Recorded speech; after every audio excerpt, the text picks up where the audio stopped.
మనల్ని టెట్‌లో గాని, డీఎస్సీలో గాని బాగా ఇబ్బంది పెడుతున్నటువంటి అంశం మిత్రమా. ఖచ్చితంగా మళ్ళీ ప్రతి దాని నుంచి ఒక మార్క్. ఇగో విద్యా ప్రమాణాలు ఇచ్చాను మిత్రమా ఈరోజు మన టాపిక్కు.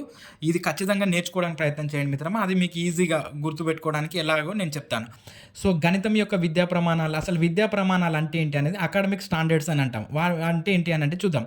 ఒక నిర్దిష్ట స్థాయిలో విద్యార్థి ఏమి నేర్చుకోవాలి? ఏ నైపుణ్యాలను సాధించాలి?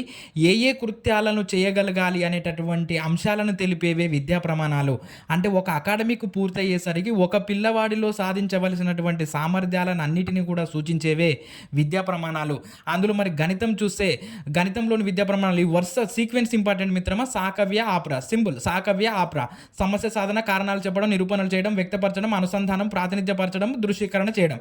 ఇది గణితం యొక్క విద్యా ప్రమాణాలు. మరి సైన్స్ యొక్క విద్యా ప్రమాణాలు ఏంటి అనంటే విషయ అవగాహన, ప్రశ్నించడం, పరికల్పన చేయడం, ప్రయోగాలు, క్షేత్ర పరిశీలనలు, సమాచార నైపుణ్యాలు, ప్రాజెక్టు పనులు, బొమ్మలు గీయడం, నమూనాలు తయారు చేయడం ద్వారా భావ ప్రసారము, అభినందించడము, సౌందర్యాత్మక స్పృహ కలిగి ఉండి విలువలు పాటించడము, నిత్య జీవిత వినియోగము, జీవ వైవిధ్యం పట్ల సానుభూతి కలిగి ఉండడం. ఇది సైన్స్ యొక్క విద్యా ప్రమాణాలు.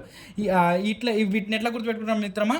విప్రప్ర సభో అని, విప్రప్ర సభో అని సింపుల్ మనకు గుర్తుపెట్టుకునే విధానాన్ని మార్చండి మిత్రమా. తర్వాత అదేవిధంగా సోషల్ యొక్క విద్యా ప్రమాణాలు చూడండి మిత్రమా. సోషల్ యొక్క విద్యా ప్రమాణాలు చూస్తే విషయ అవగాహన, చదివి అర్థం చేసుకొని వ్యాఖ్యానించడం, సమాచార నైపుణ్యాలు, సమకాలీన అంశాలపై ప్రతిస్పందించడం, ప్రశ్నించడం, పఠ నైపుణ్యాలు, ప్రశంస, సున్నితత్వం. దీన్ని ఎలా గుర్తుపెట్టుకుంటారంటే మిత్రమా విచ పప్ర విచసస పప్ర గింతే. మనకు కావాల్సింది ఏంటి ఆడ కోడ్ గుర్తుపెట్టుకోవడానికి ప్రయత్నం చేయండి. అదేవిధంగా విచసస పప్ర విషయ అవగాహన, చదివి అర్థం చేసుకొని వ్యాఖ్యానం. ఇది మనకు గుర్తుండాల్సింది విద్యా ప్రమాణాలు ఖచ్చితంగా సీక్వెన్స్లో అడుగుతున్నాడు మిత్రం ఎగ్జామినర్. అదేవిధంగా తెలుగు యొక్క విద్యా ప్రమాణాలు చూస్తే విని అర్థం చేసుకొని ఆలోచించి మాట్లాడటం, ధారాళంగా చదవడం, అర్థం చేసుకొని ప్రతిస్పందించడం, స్వీయ రచన, సృజనాత్మకత, ప్రశంస, పదజాల వినియోగం, భాషను గురించి తెలుసుకుందాము. చివరిది ఏంటి అని అంటే ప్రాజెక్టు పని. దీనికి నెంబర్ ఏమి ఇవ్వలేదు మిత్రులారా టెక్స్ట్ బుక్లో, జస్ట్ ఇట్లా ప్రాజెక్ట్ పని అని ఇచ్చాడు. సో కాబట్టి వీటిని ఇలా సింపుల్గా ఇది ఖచ్చితంగా మనకి ఇక్కడ నుండి ఒక మార్కు, ఇక్కడ నుండి ఒక మార్కు, టెట్ కానీ డిఎస్సి కానీ ఇక్కడ నుండి ఒక మార్కు. మేజర్గా ఇవన్నీ పిఐలో చదవాలి మిత్రమా. మనమంతా పిఐ అనడమే కాదు, పిఐలో ఉన్నటువంటి ఆ మూలాలన్నింటినీ కూడా నేను పట్టుకొని బయటకు వస్తున్నాను మిత్రమా.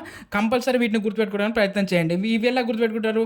విప్రప్ర సబో అని, విప్రప్ర సబో అని మనం ఈజీగా సాకవ్య, ఆప్రా ఇది గణితం. విప్రప్ర సబో అని మనకు సైన్స్.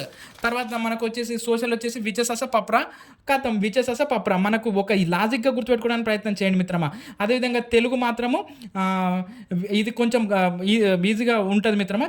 చదువుకోవడానికి ప్రయత్నం చేయండి. విని అర్థం చేసుకొని ఆలోచించి మాట్లాడడం. ఈ విధంగా ముందుకు వెళ్ళడానికి ప్రయత్నం చేయండి మిత్రమా. మన ఛానల్ తప్పకుండా సబ్స్క్రైబ్ చేయండి, లైక్ చేయండి, షేర్ చేయండి మిత్రమా.